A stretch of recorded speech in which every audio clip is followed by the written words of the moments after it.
Boa tarde, Murilo. Boa tarde. Boa tarde, Rose. Boa tarde a todos.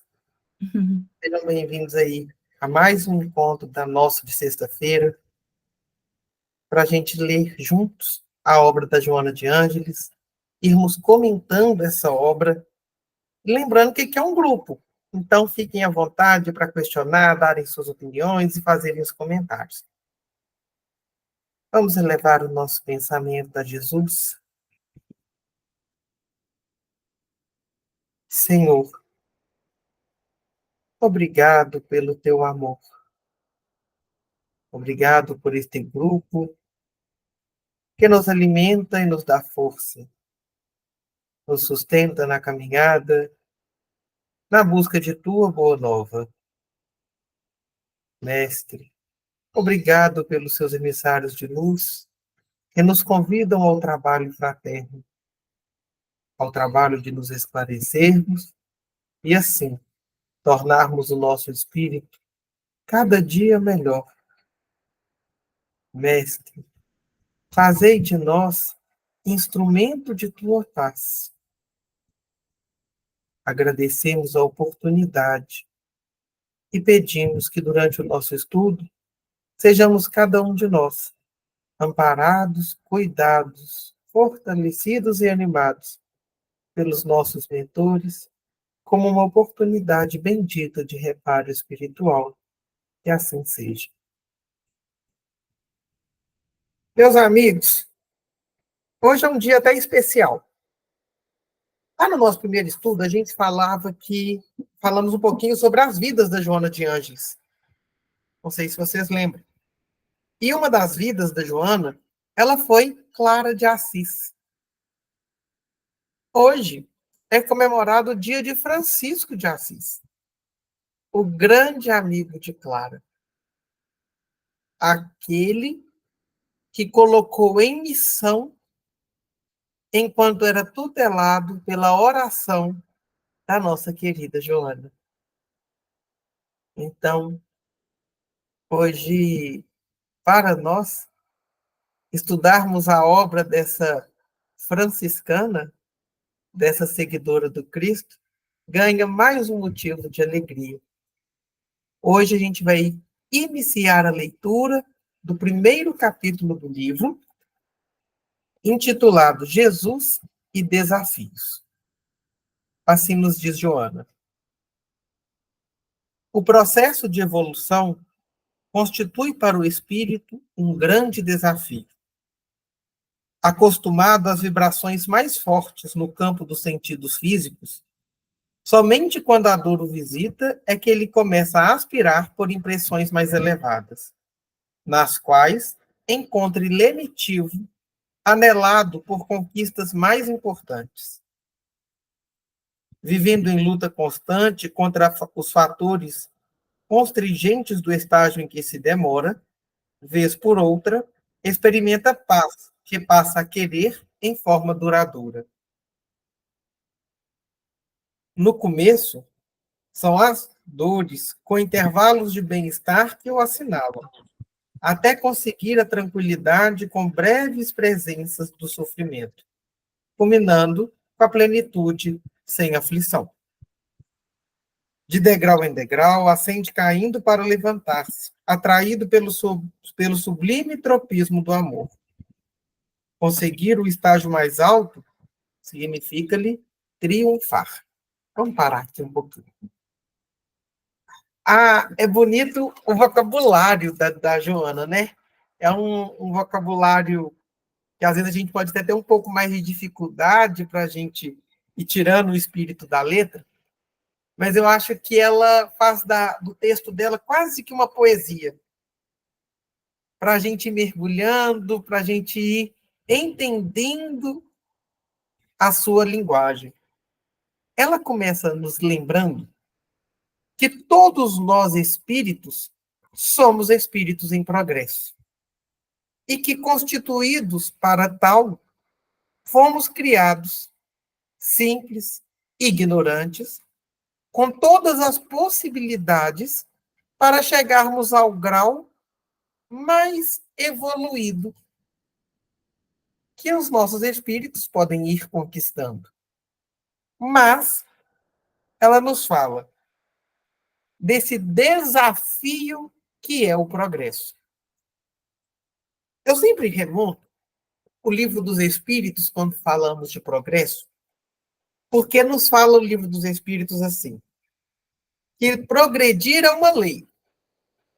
Nós não regredimos. Aquilo que já é conquistado pelo nosso espírito ao longo das encarnações, nós não vamos perder. Mas a aquisição das virtudes vão acompanhando o tempo. Então, as virtudes que hoje a gente apresenta com mais tranquilidade no nosso cotidiano foi conquistado nesta encarnação e em todas as outras do nosso passado.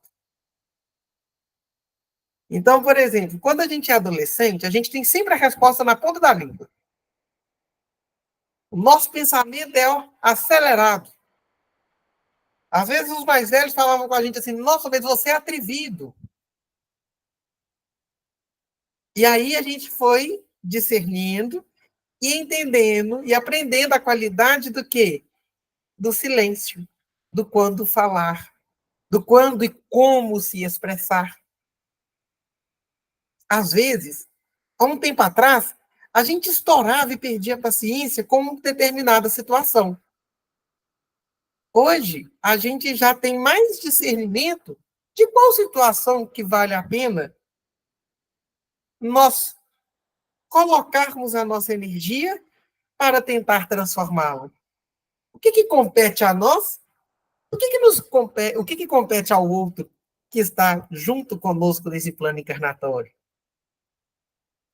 Mas o Livro dos Espíritos nos lembra que quando nós entramos em um estado de paralisia, inércia espiritual, nós temos um momento de paralisia e não de retrocesso. E aí, às vezes, a gente fica se perguntando: o que é que pode paralisar o nosso progresso espiritual por um tempo? Cada um de nós aqui pode falar o seu.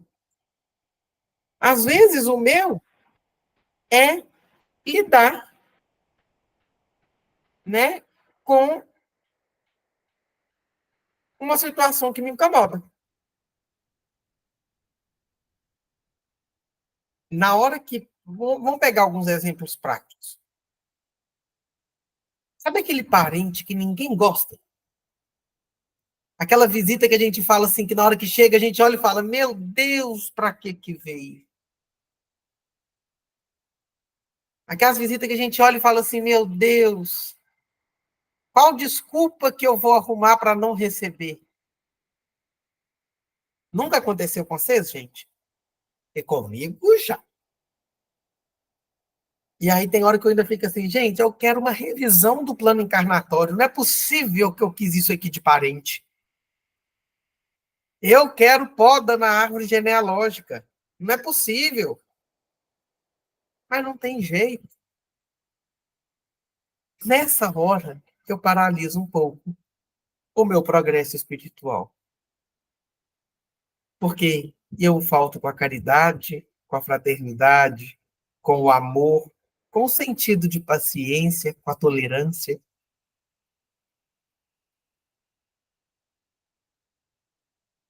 Mas aí não tem jeito. Chegou a visita. Eu não posso mandar ela simplesmente embora. Quando eu me esforço para que aquela visita seja tão leve qual seja possível, eu estou exercitando o meu espírito para angariar essas virtudes. E aí eu volto a marchar na linha do progresso. O que nos paralisa é justamente a teimosia, como crianças espirituais, que às vezes entramos na birra e queremos que algo seja nosso bel prazer, que satisfaça somente as nossas vontades. E o que Joana nos convida o tempo inteiro é olhar para essa criança birrenta que às vezes toma conta do nosso ser e olhemos para ela com carinho, cuidamos dela e a lembramos. Olha, pode ser uma adulta, pode se curar. Não precisa de ter birra. Você pode e tem o direito de simplesmente não estar à vontade. Mas não quer dizer que você tenha o direito de simplesmente ser alguma pessoa que falte com respeito. E aí a Joana continua nos lembrando nesse pequeno trecho que a gente leu, que nós estamos acostumados com as vibrações no sentido físico. E é nesse estágio que a gente se demora. Então, vamos pensar. O nosso planeta é um planeta de provas e expiações.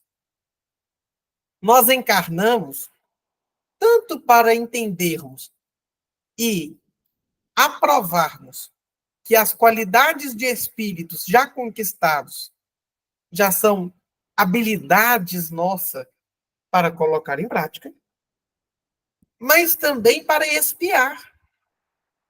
Ou seja, para consertar aquilo que em outras encarnações eu feri na harmonia da criação de Deus.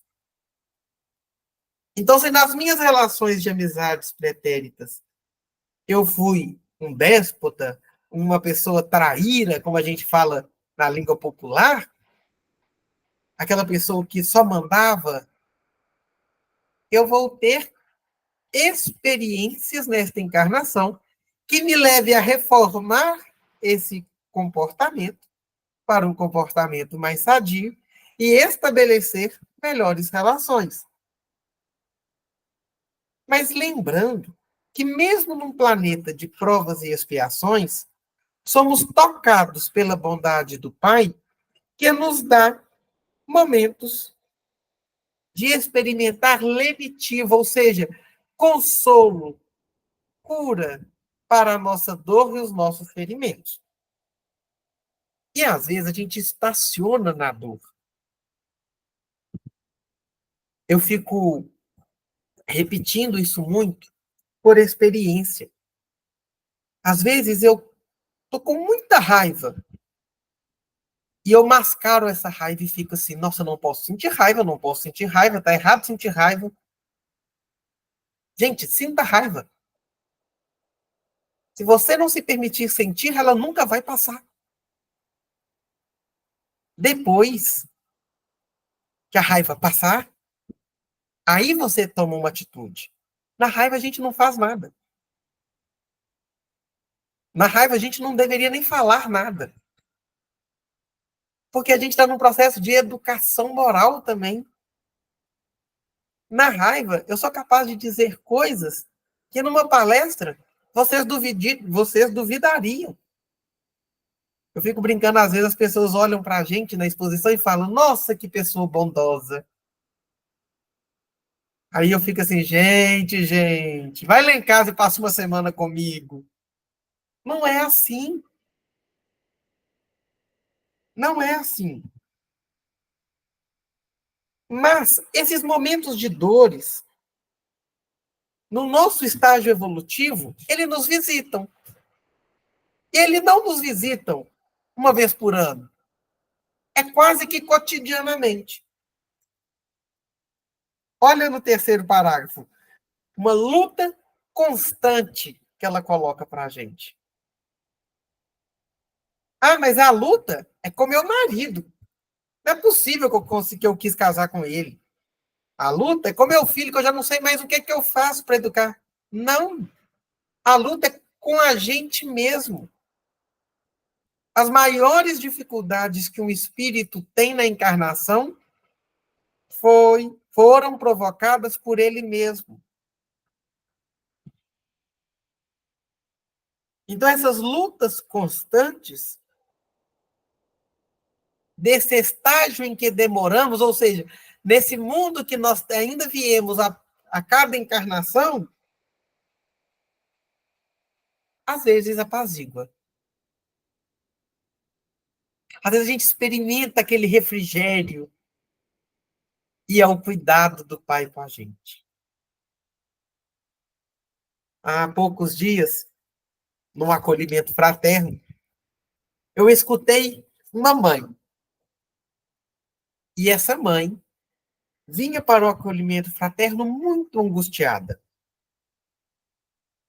E ela disse: na minha família, nós não bebemos, nós não fumamos, mas o meu filho, desde os 13 anos de idade, conheceu a droga.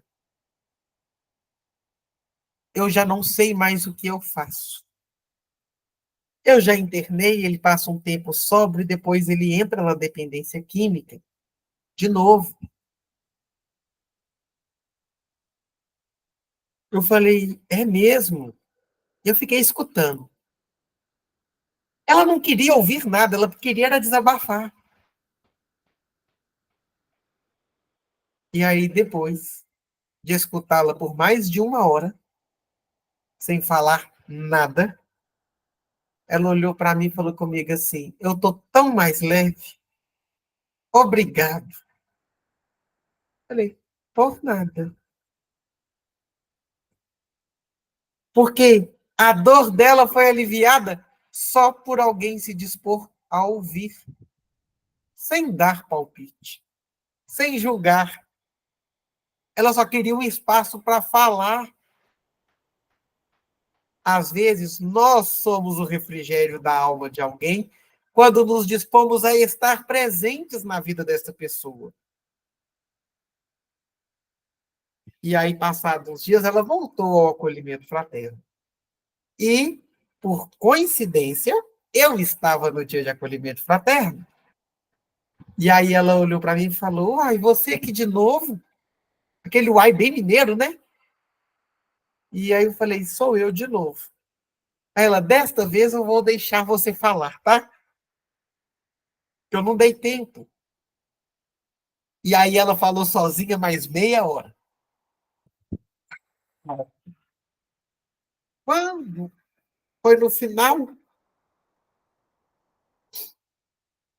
tive a intuição de falar com ela assim, uma casa que tem um dependente químico está toda enferma. Se você não olha para o todo, não vai fazer diferença olhar somente para ele. Ou a família se põe em tratamento, ou ele vai continuar sendo para-raio das dores da família inteira. E aí ela assustou, ela falou, mas eu não estou doente. Eu falei, não. Ela desabou a chorar. E chorou, chorou, chorou. Depois que ela se acalmou, eu passei para ela um capítulo da Joana de Ângeles, de um outro livro, que chama Drogadição. E aí ela começou a ler esse capítulo e ficou de voltar para a gente conversar sobre ele. Por que eu estou falando isso? Porque Joana fala assim que a gente tem dores com intervalos de bem-estar. Não é bem essa história? Tinha intervalos de tranquilidade naquela família. Até conseguir tranquilidade com breves momentos de sofrimento. É alternar. É eu estar sempre bem. De vez em quando acontece algo que me faz sofrer. Mas para trocar a vibração de uma experiência de sofrimento com pequenos momentos de paz para uma experiência de paz com pequenos momentos de sofrimento, a gente tem que inverter a polaridade do nosso ser. E enxergar a vida como uma proposta de reforma do espírito. E se a gente está aqui em um grupo, e em família nós somos outro grupo, na relação com os amigos nós temos outro grupo, a gente faz parte de um todo. A minha experiência toca a experiência do meu irmão. A experiência do meu irmão me toca. Eu afeto e sou afetado o tempo todo. E esse é o grande desafio de estar vivo, encarnado, nesta terra. Não vivemos cada um no seu monastério, no alto do monte, em prece e contemplação como um monge. Eu vou ter que olhar para a Giane às vezes e falar: olha, minha irmã, tá difícil. E a gente vai fazer essa transição do nada. Olha, despertei a consciência, eu preciso trocar minha vibração. Não tá legal. Ela já coloca de degrau em degrau. Ascende, caindo para levantar-se. Atraído pelo sublime tropismo do amor. Gente, quem dera se depois de tomado uma consciência de que precisamos melhorar, a gente tivesse um call center e ligasse: estou disposto, pode mandar minha entrega. E aí vem um frete com uma pílula mágica e eu tomo, pronto, resolveu. Se fosse assim, a transformação seria em um piscar de olhos. Uma vez uma criança me perguntou na fraternidade assim: eu nunca fico na evangelização. E aí esse dia eu tive que ir próximo à evangelização e falou assim: Ti, falei, oi, você está falando para os adultos? Eu falei, tava assim hoje, eu falei para os adultos. Eu quero te fazer uma pergunta. Eu falei, qual? Quantas encarnações eu já tive? Eu comecei a rir e falei, menino, não pergunta não, porque se você souber... Ele ficou olhando para mim, sem entender nada. E aí eu falei com ele assim, você lembra da história do super-homem? Ele, sei. Ele não veio de um outro planeta para o nosso? Ele foi. Chegou aqui, ele tentou disfarçar que ele era um humano igual todo mundo, não era? Ele era.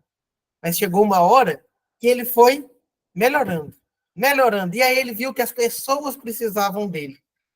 E aí ele pegou uma força e reconheceu que ele podia ajudar o mundo inteiro. Eu falei, assim é você. Que pode ter vindo de outros mundos. Por enquanto, você é só uma criança. A evangelização é que está te mostrando o poder que você tem, para na hora que for adulto, ajudar a muitos como super-homem. Pronto. Ele entendeu. É aos poucos. A gente está na criança. A gente está engatinhando na vida espiritual. Não tenhamos pressa. Porque quem tem pressa não aprende a lição tão necessária a cada um de nós. Porque para conseguir o estágio mais alto, significa lhe triunfar. É aos pouquinhos que a gente vai chegar no triunfo. E o triunfo do espírito evoluído é o trabalho, e não a inércia. A Maíse Braga, não sei se eu já comentei com vocês aqui, uma grande oradora espírita, que eu tenho um carinho especial, e eu falo que eu ainda quero conhecê-la. Ainda vou lá em Brasília só para poder falar com ela, e eu me considero um menino de sábado sem ela nunca ter olhado na minha cara. E aí, um dia eu vou lá. E um dia ela falou que ela, quando desencarnar, ficará sentada debaixo de uma mangueira, vendo a fila dos espíritos para reencarnar e vai ficar dizendo: vão com Deus! Pelo menos 400 anos. E aí eu fico o dia que eu ouvi essa palestra dela, eu falei, coitada, ela não teve tempo para sentar na cadeira, porque ela tinha que falar de Jesus. E aí, depois de desencarnada, tá achando que vai ficar à toa. O descanso do espírito que tem consciência de seu mandato, ele é respeitado. A inércia não. O descanso é humano e faz parte da lei de trabalho como nos lembra o Livro dos Espíritos. Mas a preguiça, a inércia, o simplesmente parar, não.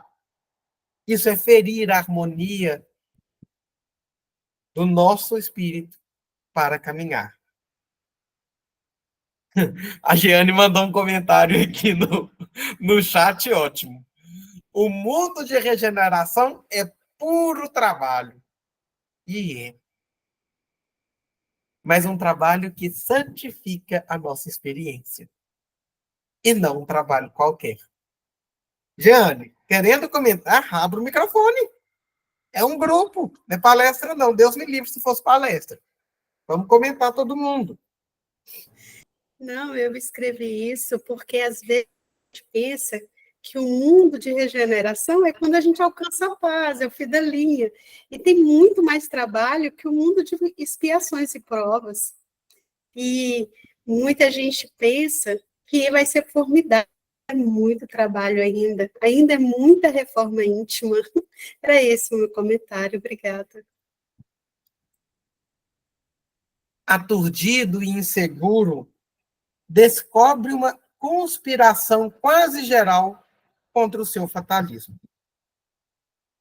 São as suas heranças passadas que agora ressurgem, procurando retê-lo na área estreita do imediatismo, em nível inferior de consciência, onde apenas se nutre, dorme e se reproduz, com indiferença pelas emoções do belo, do nobre, do sadio.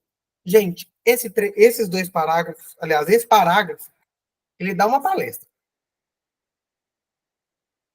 Quem de nós nunca ficou aturdido, desorientado, confuso, inseguro? Eu acho que todos nós. Mas diante desse turbilhão, olha que no texto ela coloca esse descobre até em itálico para poder destacar para a gente. A gente descobre uma conspiração quase geral contra o seu fatalismo. Será que a gente descobre realmente? Ou a gente relembra?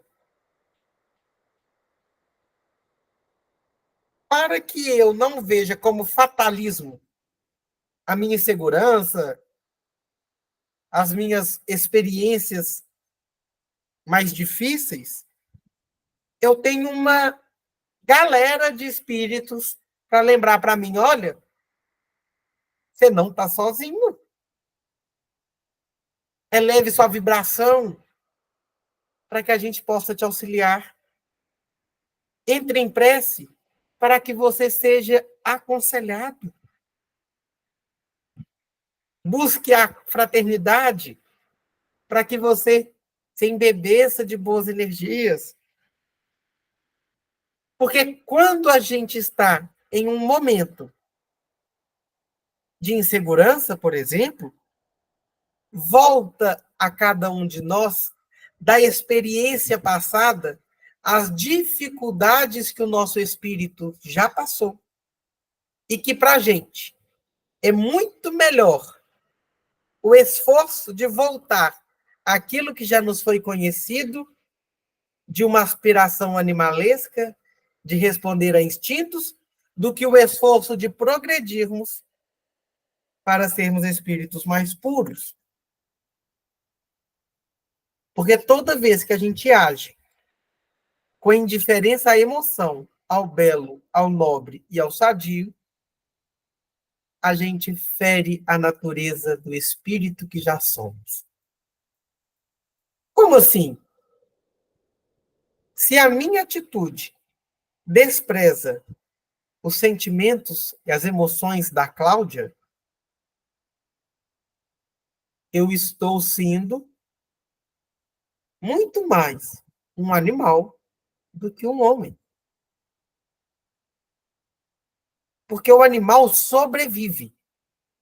Ele dorme, come e reproduz. Nós, não. Nós, muito mais do que sobrevivermos, nós temos que viver e viver bem. O belo nos toca. Há pouco tempo estava com uma florada de pé amarelo aqui, esmeraldas. E nós passamos numa estrada de uma comunidade rural e nós contamos mais de 10 ipês amarelos floridos ao mesmo tempo. E a pessoa que estava dirigindo parou o carro e falou: vamos parar um pouquinho para ver? Eu falei: o quê? Ele: você não está vendo isso, Murilo? E eu: o quê? Achei que era uma coisa diferente. Ele: Murilo, olha a beleza dos ipês. Eu falei: oh, é mesmo. Às vezes o belo deixa de ser perceptível porque o nosso foco mental está em tudo, menos no essencial, que é o momento presente.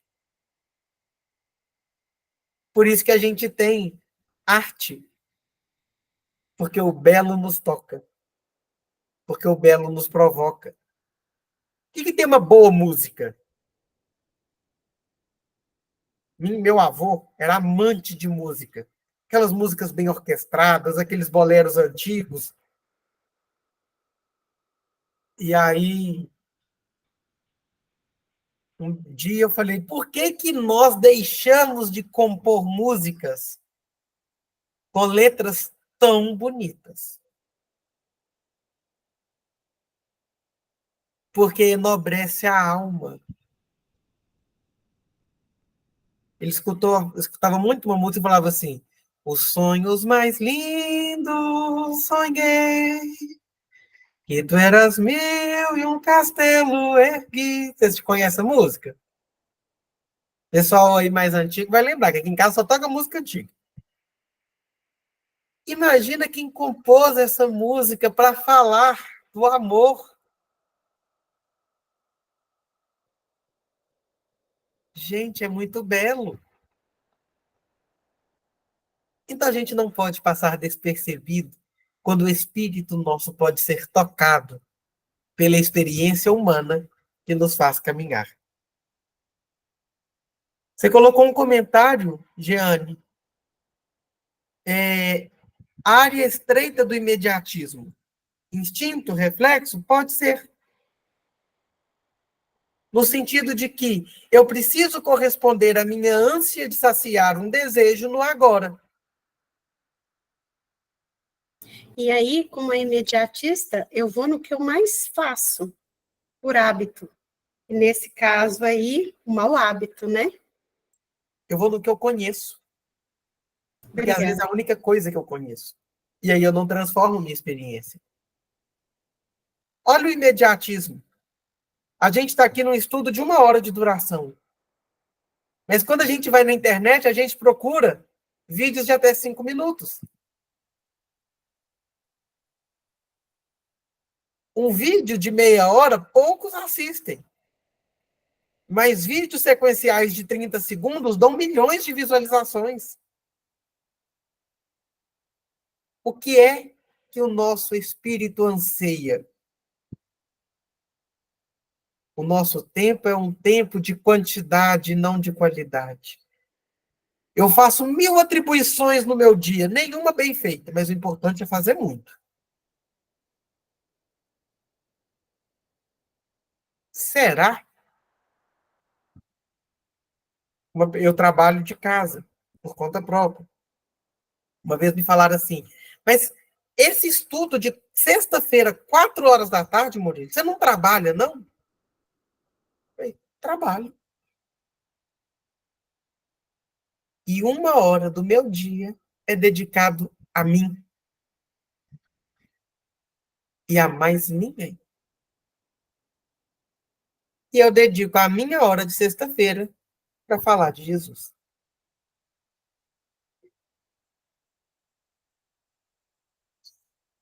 Ah, mas você podia estar ganhando dinheiro. Podia mesmo. E é bom ganhar o dinheiro com o nosso trabalho. É sadio. Mas esta hora, eu não estou nem aí para o dinheiro que ela vai me custar. Eu invisto no meu espírito. E aí? Qual que é para a gente o investimento de espírito que a gente faz diante dos nossos desafios? Porque senão a gente gasta toda a reserva da poupança espiritual. E se a gente não se reabastece, a gente fica anestesiado. Anestesiado para quê? Para não sentir nada. Você quer ver um povo anestesiado? Abre o Instagram. Todo mundo é anestesiado à dor. Nunca vi um povo tão feliz na minha vida. Ninguém tem problema. Todo artista é bonito. Toda mulher é sarada. Todo produto divulgado é o melhor do mundo. Para, que vida é essa, gente? Ela é real? Não. Claro que não. A vida real nos pede sermos humanos. Então a gente afeta e é afetado o tempo inteiro. Anestesiado pelas necessidades vegetativas, busca apenas o gozo, que termina por causar-lhe saturação, passando a um estado de tédio que antecipa a necessidade premente de outros valores.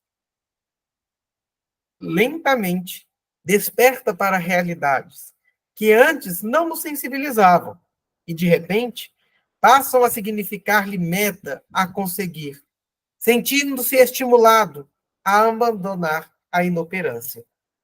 É isso que a gente está fazendo aqui. Antes, nós estávamos anestesiados pelas necessidades vegetativas. Quais são as necessidades vegetativas?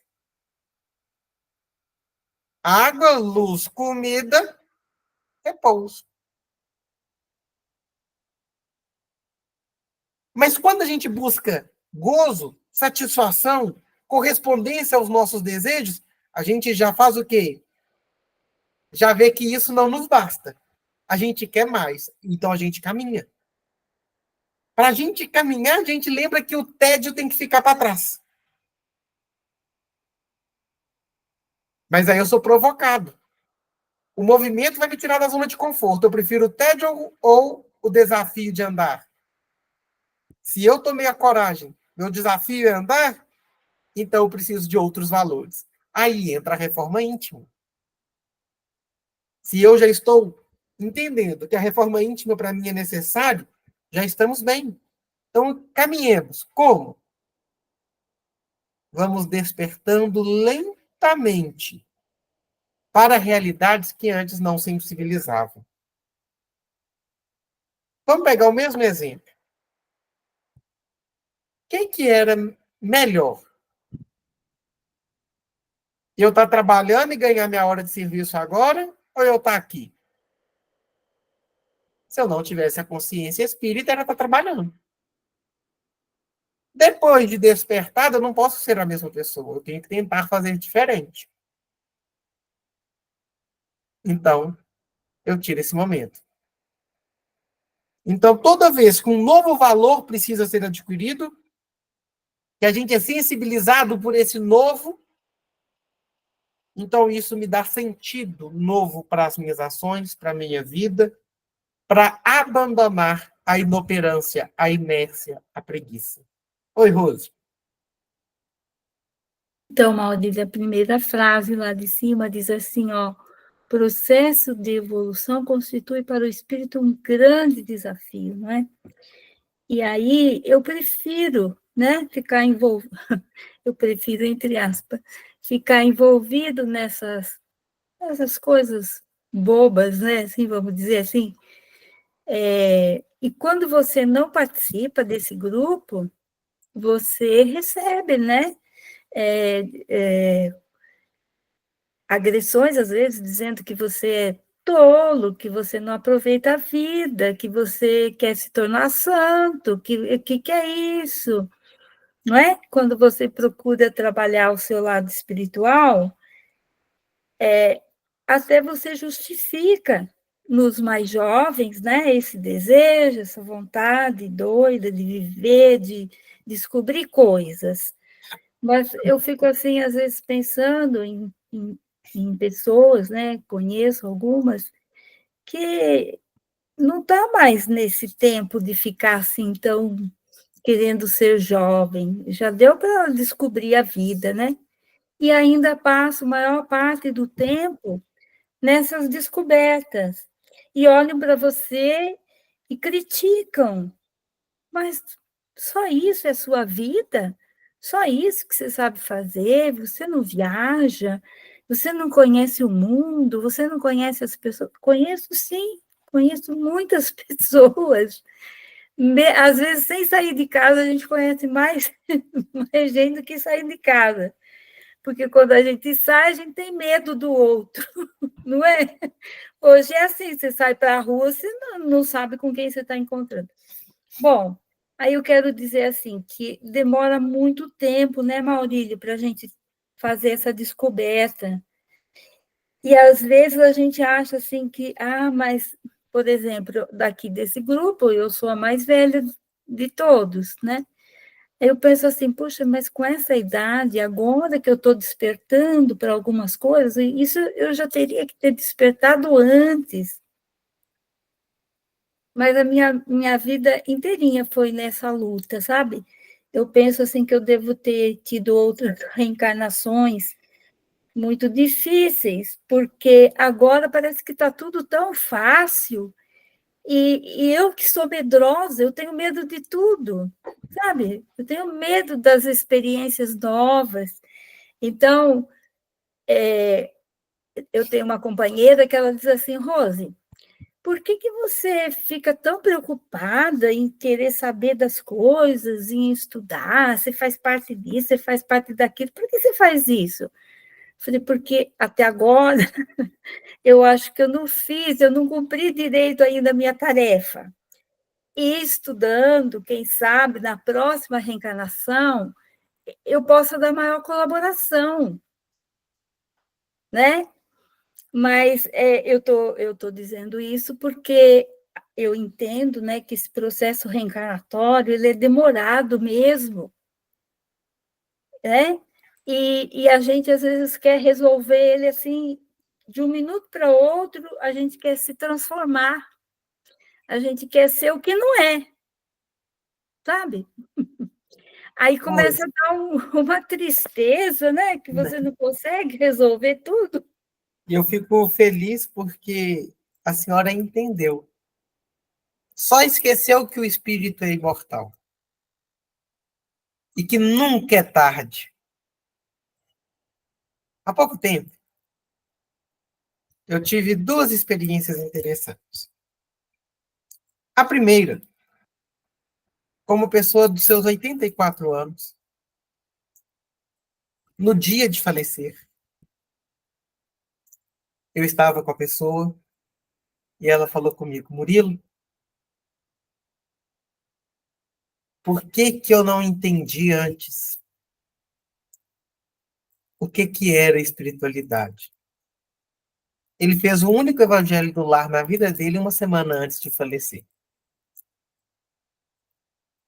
E aí eu falei com ele, para dar valor à conquista de agora, para fazer diferente na próxima, mas para partir daqui muito melhor do que chegou. Às vezes este momento, dessa consciência, foi o que ele precisava na encarnação. E quem de nós que vai saber? E a outra experiência, uma menina de 15 anos teve uma gravidez. Gêmeos. Uma sobreviveu e está aí linda, fazendo cada teimosia danada. Mas a outra durou apenas 24 horas e desencarnou.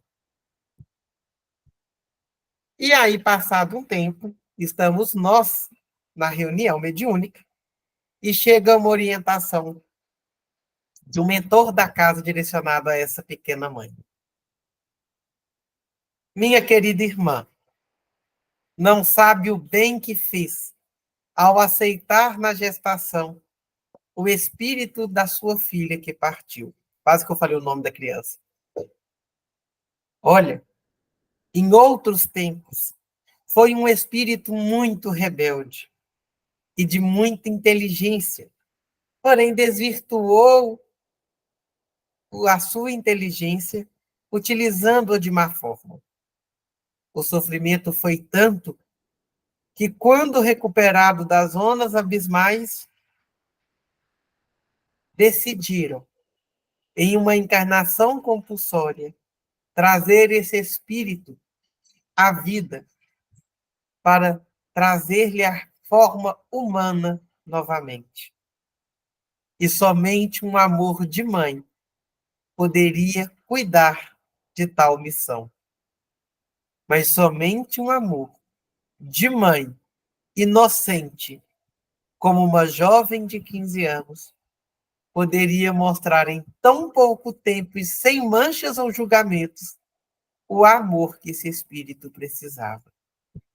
Cumprida a missão dos dois, sinta-se abençoadas pelo Pai. Gente, na hora de falar e entregar essa orientação, chorava o grupo, chorava a mãe, chorava a família da menina, e chorava todo mundo. Porque a menina se julgava culpada do desencarne daquela bebê. Não. E despertada para essa, então, consciência, ela passou a frequentar a casa espírita. Hoje é tarefeira. E é uma tarefeira maravilhosa. A gente não sabe de tudo. Mas o melhor tempo para nos despertarmos é o momento em que ele acontece. Às vezes, se você tivesse sido desperta muito antes, você não teria nem maturidade para tal conhecimento. A vida nos molda. A senhora despertou no tempo certo. Eu sou o único espírita da minha família, Rose. E depois de 20 anos de espiritismo... Eu também, Murilo. Aí, depois de 20 anos de espiritismo, vou falar 20 não, vou falar a data certa, 18 anos de espiritismo, os meus pais foram a primeira vez no centro espírita, há 3 meses atrás. Eles foram lá um dia. Na hora que eles chegaram, eu assustei. Falei, meu Deus, agora eu entendo. Vamos lá, João, o apocalipse vai acontecer agora. O que está acontecendo? O despertar deles. E foi lindo. Foi emocionante ver os dois ali. Mas, às vezes, quando eu estava lá com 12 anos de idade no centro espírita escondido, se eu tivesse entrado lá e meu pai e minha mãe tivessem, eu teria era surtado.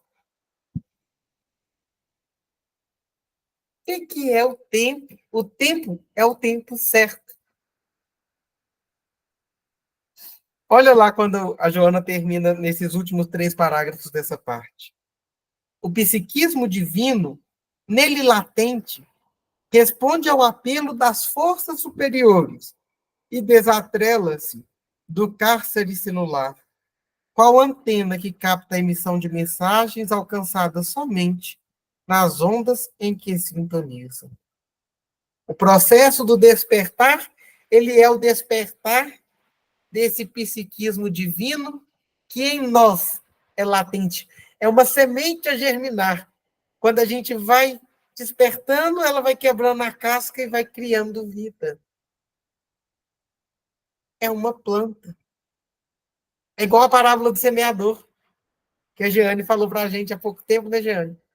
Sobre as parábolas, a gente voltando aí. Então, tudo em nós está guardado. O processo de progressão do espírito é acionar essa consciência divina e despertá-la. Porque a obra de Deus não é imperfeita.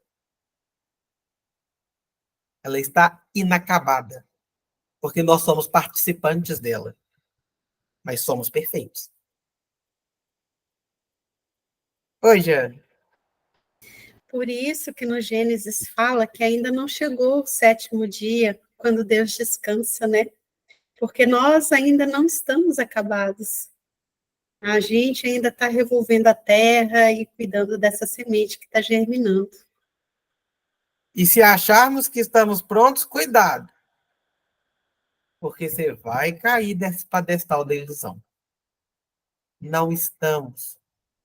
E eu acho que essa é a grande beleza da encarnação. E é uma leveza quando a gente lembra que não está pronto, porque a gente não tenta ser o que a gente não está pronto para ser. A gente ocupa só o devido lugar. Uma pessoa falou comigo assim, Murilo, você é de boina, tá querendo imitar a Chico? Eu falei, não, gente, eu sou careca. É só careca. Viu, Murilo? Como você falou, né? As pessoas olham para você e dizem assim: nossa, Murilo, mas que cara bacana que você é, com tão pouca idade, você já entende tudo isso, você já faz tudo isso, não é? E não sabe como é que está por dentro, né? Porque quando você se propõe a falar uma coisa, você olhou o texto, você analisou, você dá a sua contribuição ali do que você já traz consigo, né, de entendimento. Mas não significa que porque você está falando aqui, você é o texto, né? Então, se as pessoas então, se as pessoas soubessem o quanto que a gente faz um esforço tremendo, né, para poder falar. Eu, até pouco tempo, eu conversava muito com a Jane, eu disse assim, Jane, antes eu gostava tanto de falar do Evangelho, agora eu estou com medo de falar do Evangelho, porque eu falava. E agora acendeu uma luz assim, falou, mas você faz isso também, que você está falando? Então, eu percebo, né, a distância que eu estou entre a fala, né? E Mas aí, olha que lindo. é aprendizado, né, Murilo? E se a gente não reconhece a distância, eu nunca consigo superá-la. E para saber para onde eu vou, eu tenho que conhecer o caminho. O caminho é o Evangelho, é Jesus. Olha, Rose, a primeira vez que eu li esse livro, eu li ele e fiquei anestesiado com esse livro. Quando chegou num capítulo que nós vamos chegar lá na frente, chama Jesus e Coragem, eu parei no meio do capítulo, guardei o livro por 6 meses, revoltado. Porque enquanto não tocou na minha ferida, estava lindo o texto. Chegou na minha ferida, eu apelei. E apelei mesmo. E fiquei brigando com a Joana de Ângeles, como se ela estivesse aqui com tempo para ficar me escutando. Isso já tem uns bons tempos. E eu fiquei revoltado. Falei, não é possível. Porque ela me mostrou que eu sou um covarde. Eu sou um preguiçoso. Ela me mostrou tudo que eu não queria ver. E eu vesti a carapuça tanta que eu não suportei a carapuça. Eu peguei o livro e guardei. Depois de 6 meses que eu acabei de ler o livro. Porque eu fui limpar minha gaveta e falei, ó, você está aqui? Vou acabar de ler. Gente, mas você está achando que foi fácil? Não. Não. O ruim do livro espírita é porque ele fala para o espírita, né? Às vezes a gente quer pregar para fazer palestra no YouTube. Não, gente, ele fala para nós mesmo. Olha o que ela coloca. O primeiro desafio, o de penetrar emoções novas, o atrai, impelindo a tatames cada vez mais complexos, portanto, mais audaciosos. Ou seja, para que eu experimente a emoção do amor, eu tenho que abandonar aos poucos, à medida que eu dou conta do ódio. Para que eu experimente a emoção do bem-estar, eu tenho que experimentar a cura da minha ferida. Então, para dar um passo, Eu tenho que ser audacioso. Eu tenho que apostar em mim mesmo. E ainda apostar com cara boa e falar, vale a pena apostar em mim. Eu sou filho de Deus. Às vezes eu aposto em todo mundo e não aposto em mim. O povo aposta mais em mim do que eu mesmo. Para! Por que eu não posso apostar em mim? Isso não é vaidade, não. É reconhecer que eu já dei passos. Ser vaidoso é uma coisa. Agora, o falso humilde é outra. Eu posso reconhecer o que eu já alcancei. Isso é verdade.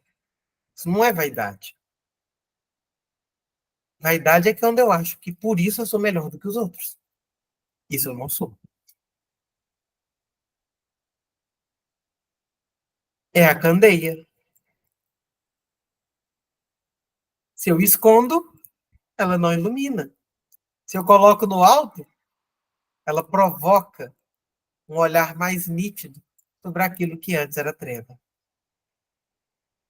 Experimentando este prazer ético e estético, diferente da brutalidade do primarismo, acostuma-se com ele e esforça-se para novos cometimentos, que a partir de então já não cessam, desde que encerrado um ciclo, qual espiral infinita. Outro prazer se abre atraente, parecendo-lhe cada vez mais fácil.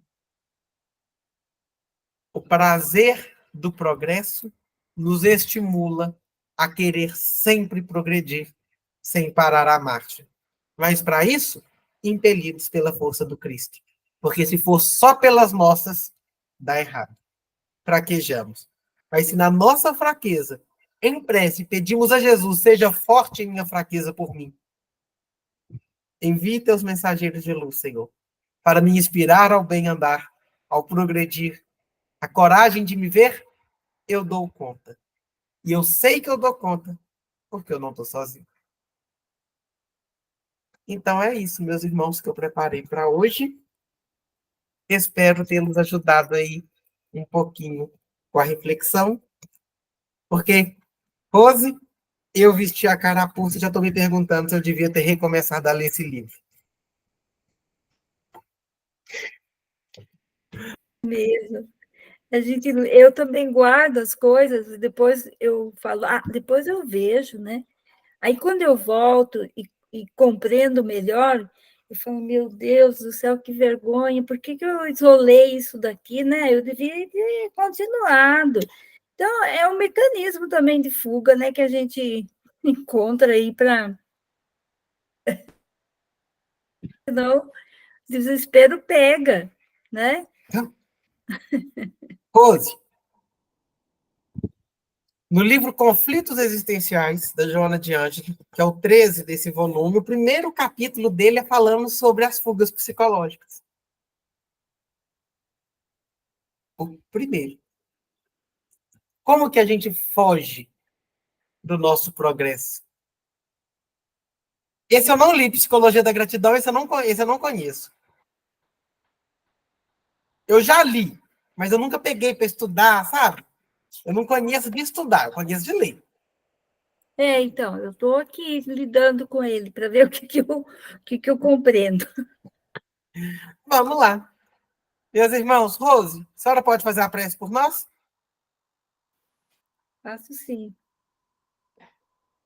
Então, vamos, nesse momento, agradecendo mais uma vez aos nossos amigos espirituais, a nossa querida Joana de Ângeles, a tantos outros mentores, amigos que nos acompanham e que estão conosco neste momento de estudo, em que estamos aqui buscando, né, maior discernimento, maior compreensão. Agradecemos, assim, essa oportunidade desta tarde. Agradecemos a Jesus, agradecemos a Deus, nosso Pai, pela vida, por tudo que Ele nos oferece, pela sua infinita misericórdia, pelo tempo que Ele nos concede para que a gente possa, aos poucos, ir adquirindo, então, essa capacidade, essa possibilidade de entendermos a nós próprios, para podermos entender também o outro. Que nós tenhamos sempre a oportunidade do trabalho, de estarmos juntos uns com os outros. Porque já percebemos que sozinhos damos passos pequenos e faz parte, né, do processo de aprendizado estar com o outro. Abençoados sejam os nossos amigos, abençoado seja o Murilo, essa equipe maravilhosa que ele trabalha, que nos dá essa oportunidade. Assim nós despedimos, Senhor, com toda a gratidão em nossos corações.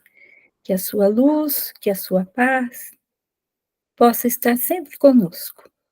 Que assim seja, graças a Deus. Graças a Deus. Uai.